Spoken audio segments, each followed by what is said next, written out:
दोस्तों, अगर मैं आपको किन्हीं दो रेखाओं के समीकरण दे दूं और पूछूं कि इन्हें देखकर बताइए कि ये रेखा प्रतिच्छेदी होंगी या समपाती होंगी या समांतर होंगी, तो क्या आप मुझे बता सकते हैं? अगर नहीं तो आज की वीडियो में मैं आपको एक टेबल याद कराने वाला हूं जिससे आप ये सब आसानी से कर सकते हैं। तो चलिए बिना किसी देरी के इस वीडियो को शुरू करते हैं। तो दोस्तों, सबसे पहले तो आपको ये देखना है कि जो हमारी रेखाएं होती हैं ना, वो तीन प्रकार की होती हैं। तीन प्रकार की कैसे? कि एक तो मान लीजिए ऐसी रेखा हो जाएंगी जो कि दोनों एक दूसरे को आपस में काट रही हों। जैसा एक रेखा ये हो गई और एक रेखा हमारी ये हो गई। इस तरह की रेखाएं जो किसी न किसी बिंदु पर एक दूसरे को काटती हों।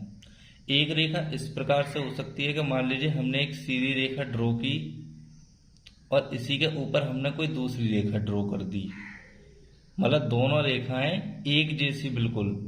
या फिर मतलब छोटी बड़ी हो सकती हैं, लेकिन मान लीजिए एक के ऊपर ही दूसरी ड्रॉ कर दी, ऐसी रेखाएं हो सकती हैं। और तीसरी रेखाएं हमारी ऐसी हो सकती हैं कि मान लीजिए एक रेखा हमने इस तरीके से ड्रॉ करी और उसी के नीचे एक रेखा और ड्रॉ कर दी इस तरीके से ही, यानी कि समांतर रेखाएं। अब देखिए, जो ये वाली रेखाएं होते हैं उनको हम बोलते हैं प्रतिच्छेदी रेखा। प्रतिच्छेदी रेखाएं जो ऐसी रेखाएं होती हैं कि एक के ऊपर एक, उनको हम बोलते हैं समपाती रेखाएं। और जो ऐसी रेखाएं होती हैं यानी कि ये एक खींच दी और इसी के नीचे ऐसी ही दूसरी रेखा खींच दी, तो इनको हम बोलते हैं समांतर रेखाएं। और ये कभी भी आपस में किसी भी बिंदु पर मिलती नहीं है, काटती नहीं है एक दूसरे को।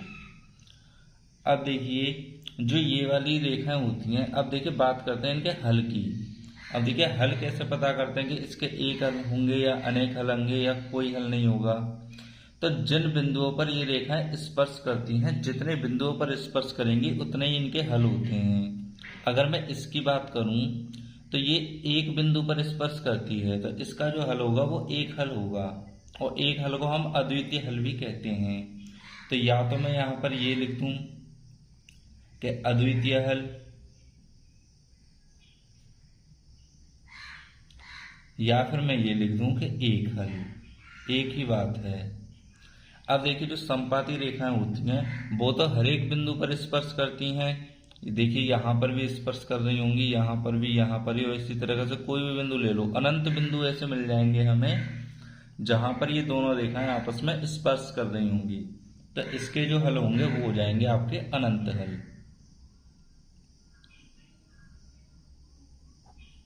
अनंत हल। और इसकी बात करूं तो देखिए ये रेखा जो है वो कहीं पर भी स्पर्श नहीं कर रही, तो इनका कोई हल नहीं होगा। तो यहां पर हम लिख देंगे कोई हल नहीं। अब देखिए आगे आगे हमसे कभी कभी ये भी पूछ लेता है कि संगत हल होंगे या असंगत हल होंगे रेखाओं के। तो देखिए, जहां पर आप हल निकाल सकते हो वहां पर होते हैं संगत हल, और जहां पर आप हल नहीं निकाल सकते वहां पर होते हैं असंगत हल।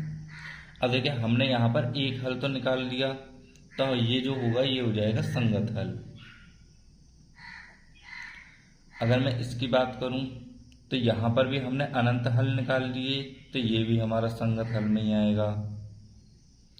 और अगर मैं इसकी बात करूं तो यहाँ पर हमारा कोई हल नहीं निकल रहा, तो इसको हम बोल देंगे असंगत हल।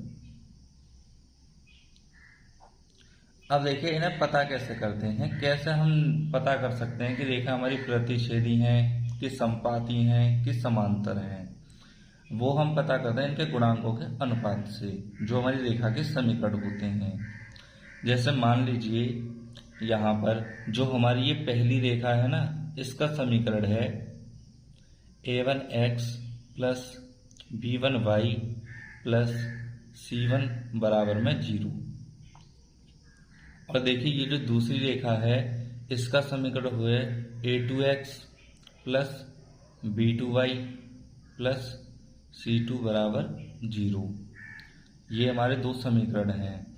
तब अगर ये जो a1 अपॉन a2 है, यानी कि a1 और a2 का अनुपात, अगर वो बराबर नहीं आए b1 अनुपात B2 की। तो हम कहेंगे कि जो रेखाएं हमारी प्रतिच्छेदी रेखाएं हैं, अगर मैं हल की पूछूं तो इनका एक हल होगा, अद्वितीय हल होंगे, और ये जो संगत हल होगा इनका।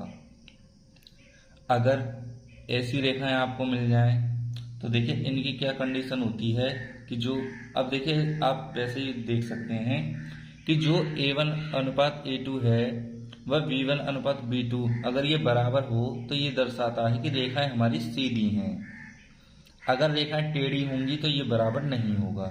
अब देखिए जैसे यहाँ पर रेखाएं जो है हमारी टेढ़ी हैं, एक इस तरीके से जा रही है, एक इस तरीके से जा रही है, तो ये जो है हमारा बराबर नहीं है। अब इसमें देखिए कि दोनों रेखाएं एक सी हैं, मतलब सीधी हैं, तो हम इसमें इसको बराबर लिख देंगे, यानी कि A1/A2 बराबर हो जाएगा B1/B2 के। और देखिए जो हमारी ये C1/C2 आएगी वो दर्शाती है कि क्या ये बिंदु स्पर्श नहीं कर रहे हैं। अगर स्पर्श नहीं कर रहे हैं तो वो बराबर नहीं आती है, अगर स्पर्श कर रहे हैं तो वह बराबर आएगी। अब जैसे इसमें देखिए, इसमें जो बिंदु हैं वो हमारे स्पर्श कर रहे हैं, तो इसमें जो C1/C2 है वो भी हमारी बराबर आ जाएगी, C1/C2। इसमें आप देखिए कि दोनों रेखाएं हमारी सीधी तो हैं, तो चलिए यहाँ पर लिख दीजिए A1/A2 बराबर हो जाएगा B1/B2 की। लेकिन ये जो रेखाएं हैं आपस में स्पर्श नहीं कर रही हैं, तो स्पर्श नहीं कर रही हैं तो हम क्या लिखेंगे कि जो C1/C2 होगा वो इसके बराबर नहीं होगा। तो इस तरीके से आप इसे याद कर सकते हैं।